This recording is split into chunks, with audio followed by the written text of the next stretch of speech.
Hello everyone and welcome back to another tutorial for the Call of Duty mobile game. Today I'm going to show you how you can change the soldier that you are using within your matches. So let's get started right away. First of all, go ahead and open up the Call of Duty mobile game on your device, and once you open it up, you will be taken into the main menu after logging in with your account. Now from this page, in order to change the soldier that you currently have equipped, go ahead and tap on Loadout at the bottom section. Now, once you are inside the loadout page, just choose the battle mode to individually pick the soldier that you want in each mode. Now, if you choose multiplayer, there is a different character selected, and if you choose battle royale, then a different one might be selected as well. Just choose the game in which you would like to change the character, and then tap on the character section at the right side. Once you tap on this, you will see the various different skins that are available.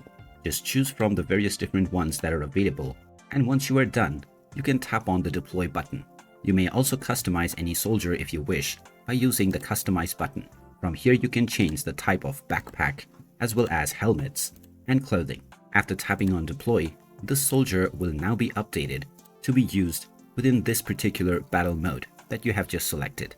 You can then go to the other battle modes as well and then change your character once again. And there you have it. That is how easy it is to change your active soldier on the Call of Duty game. If you find this video helpful, don't forget to hit that like button and subscribe to our channel for more useful tips and tutorials. Thanks for watching, and I'll see you again in the next one.